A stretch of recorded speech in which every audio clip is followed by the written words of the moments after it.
kind of recap of what happened.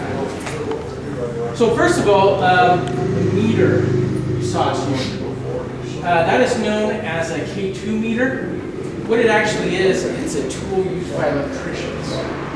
So I'm not an electrician, but from what I understand, you can use it to, when they're running conduit or other electrical wires, they need to be insulated. If you don't insulate them well, that electricity will literally radiate out. And so you can use this tool to kind of go up and see if this electrical stuff is well insulated, if you need to do work with it.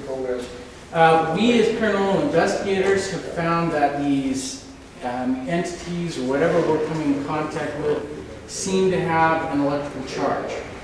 And so we use this meter to kind of detect their presence, and in the best of circumstances, we can even use it as a communication device. Now that night, we believe that we were receiving some legitimate paranormal spikes on that meter. We've used them for about 2 years, and you kind of got to get used to them and understand their limitations and other things that you catch in the environment that wouldn't do that. But it did seem like we had something that night. So next, we had what we call the object thrown at us. And this is that object right here. As you can see, it's just about a dime, the size of a dime. It's actually made of tin, and I'm not sure. I mean, I've been told that it might be something from a sewing kit or something like that, but to me it kind of looked like, again, like they said, it's something might have sewn on a replica dress. It's not old, by the way, so it'd have to be a replica dress from the 1920s or something. One of those kind of Flapper dresses. Yeah, flapper dresses, thank you.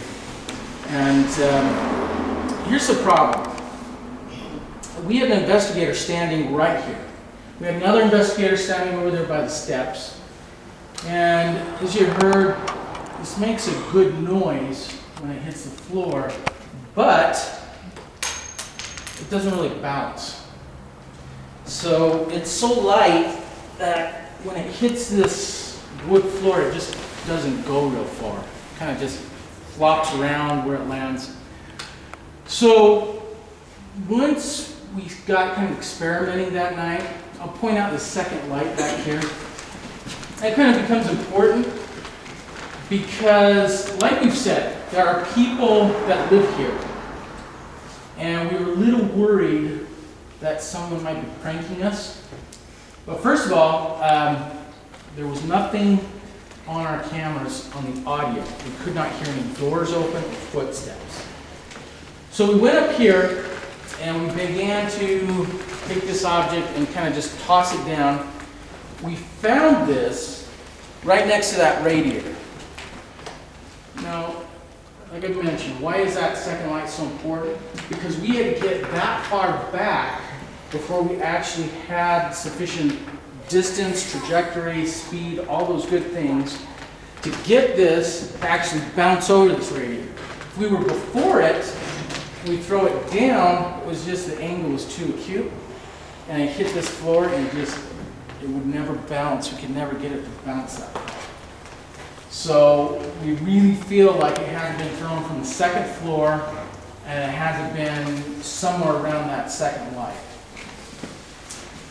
So that was interesting.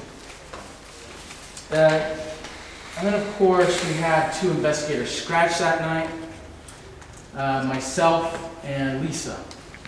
And Lisa, her scratch was at the top of these stairs right here.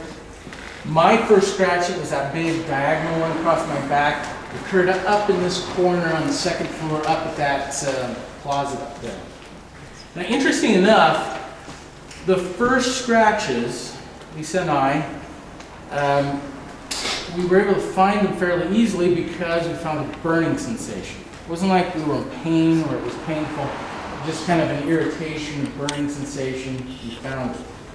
Now the second scratch that I received that said stop, we believe it occurred on this floor here. The problem is I never felt a thing.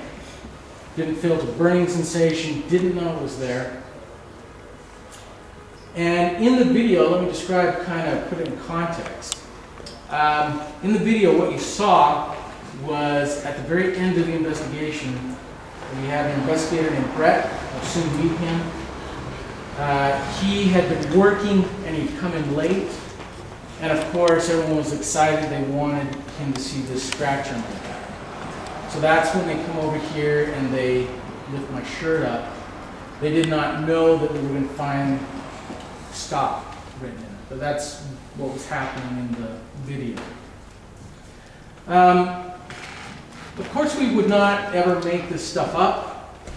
We document very well what the circumstances were. I was with the group for 45 minutes. And I was never alone in that 45 minutes. I was never even in one of these rooms. 45 minutes prior to them finding that stop. And if you noticed, one of the last things that was said was that there was actually fresh blood still coming from one of the scratches. We estimate that those scratches couldn't have been more than 5 minutes old. And actually, you guys have just seen footage almost equaling 5 minutes. Because when we were doing the K2 meter, actually that's one solid piece of footage from when we're doing the asking all those questions to when they find the stop on my back. And actually, I think the footage goes on for about 23 minutes. So again, it's kind of hard to describe how that would have gotten on my back. We've never had words before appear. This is the first time that we've been doing this almost 4 years. We haven't scratched. That's not a current or a common thing, but it's not a, once in, we do get scratched occasionally. It has happened. So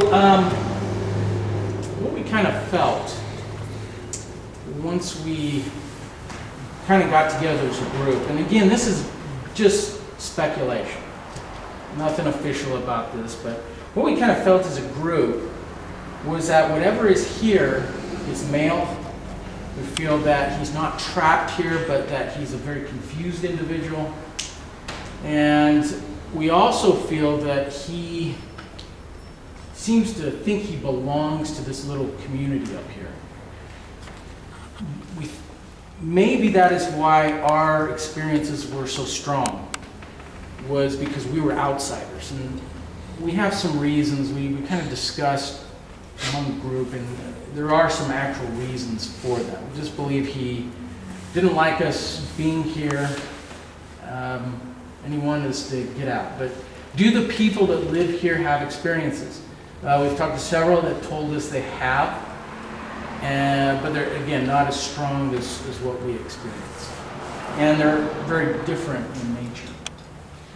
Now, the last thing I'll say is, you notice when we're doing the K2, asking the questions, we ask specifically about drug use.